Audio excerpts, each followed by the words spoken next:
صبت علیہ مصائب نوعنہا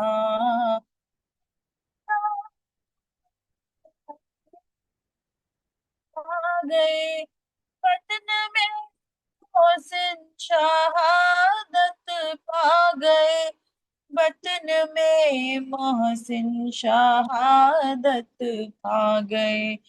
مجھ پہ دروازہ گرا جلتا ہوا صبت علیہ مصائب لو انہا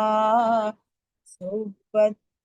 علیہ مصائب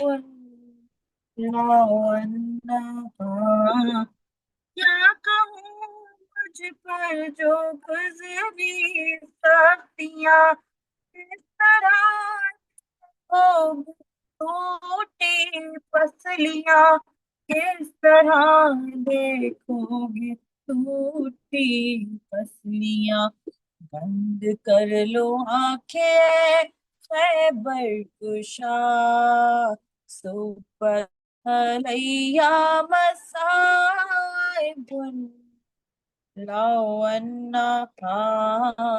صبت علیہ مصائب لو انہا لے کے بچوں کو بھرے دربار میں حق کی خاطر مجمع اغیار میں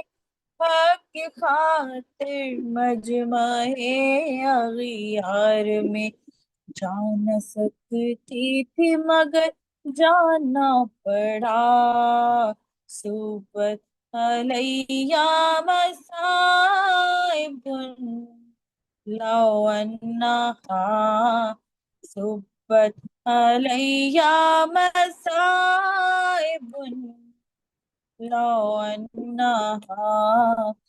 کوئی گنبد آستہ کوئی نہیں قبر پر بھی صاحبہ کوئی نہیں قبر پر بھی صاحبہ کوئی نہیں اے مسلمانوں یہی ہوتا ہے کیا صبت علیہ مصائب لو انہا صبت علیہ مصائب لو انہا گونجتی ہے کس کے رونے کی صدا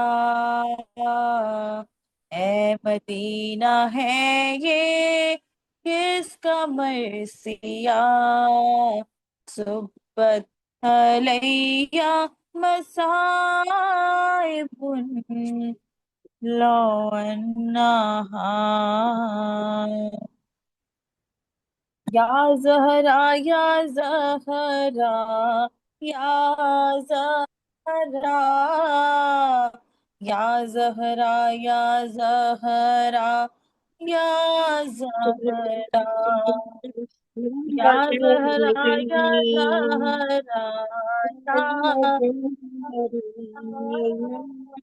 زہرا یا زہرا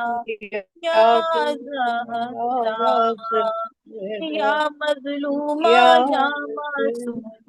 یا زہرا یا مظلومہ یا معصومہ یا زہرا یا مظلومہ یا معصومہ یا زہرا یا مظلومہ یا معصومہ یا زہرا یا مظلومہ یا معصومہ یا زہرا دیکھو مزار فاطمہ کتنا بس ایک نشان سنگ ہی تربت کے پاس ہے محروم چومنے سے بھی ہر حق شناس ہے بولے زمانے دیگا بھلا کیا جواب تو،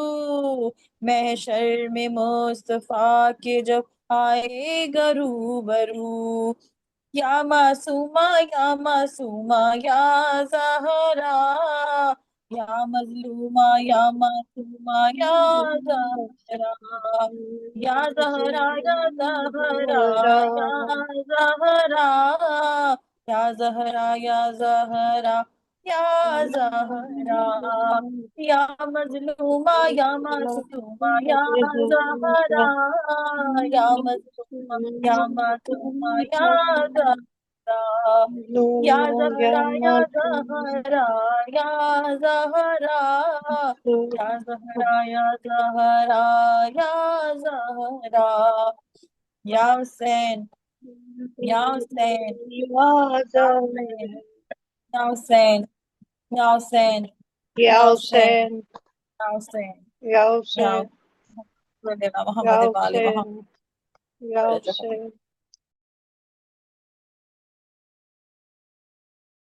السلام علیکم یا رسول اللہ، السلام علیکم یا نبی اللہ، السلام علیکم یا حبیب اللہ، السلام علیکم یا محمد ابن عبداللہ، السلام علیکم ورحمۃ اللہ وبرکاتہ، السلام علیکم یا امیر المومنین، السلام علیکم یا سید الوسین، السلام علیکم یا وسیع رسول رب العالمین، السلام علیکم یا ابو الائمۃ المعادین رسالہ، السلام علیکم ورحمۃ اللہ وبرکاتہ، السلام علیکم یا سید العالمین، السلام علیکم یا بنت رسول رب العالمین، السلام علیکم یا زوج علی الامیر المومنین، السلام علیکم یا ام الائمۃ المعصومین فاطمۃ زہرا ورحمۃ اللہ وبرکاتہ، السلام علیکم یا ابا عبداللہ، السلام علیکم یا ابن رسول اللہ، السلام علیکم یا شمس الشموس، السلام علیکم، السلام علیکم یا ابا عبداللہ، السلام علیکم یا ابن رسول اللہ، السلام علیکم، السلام علیکم یا ابن امیر المومنین، السلام علیکم یا سید الوسین، السلام علیکم یا ابن فاطمۃ الزہراء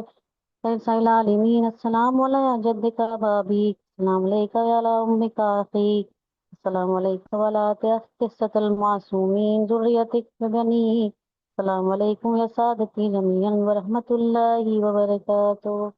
السلام علی الحسین وعلی ابن الحسین وعلی اولاد الحسین واصحاب الحسین، السلام علیکم یا قریب الغرباء، السلام علیکم یا معین الضعفاء والفقراء، السلام علیکم یا شمس الشموس، السلام علیکم یا انیس النفوس، السلام علیکم یا مدفون بیرزتو، السلام علیکم علی ابن موسیٰ الرسا ورحمۃ اللہ وبرکاتہ، السلام علیکم یا صاحب عصر زمان، السلام علیکم یا خلیفۃ الرحمن، السلام علیکم یا شریک القرآن، السلام علیکم یا امام زماننا اجل اللہ تعالی فرجک وسہل اللہ تعالی مخرجک وظہورک، السلام علیکم ورحمۃ اللہ وبرکاتہ، بسم اللہ الرحمن الرحیم، اللہم کل ولیک الحجت ابن الحسن صلواتک علیہ وعلی آبائہ فی هذه الساعة وفی کل ساعة ولیا وحافظا وقائدا وناصرا ودلیلا وعینا حتی تسکنہ ارضک تغوى وتمتعوا فيها طويلا برحمتك يا أرحم الراحمين، اللهم صل على محمد وآل محمد وعجل فرجهم،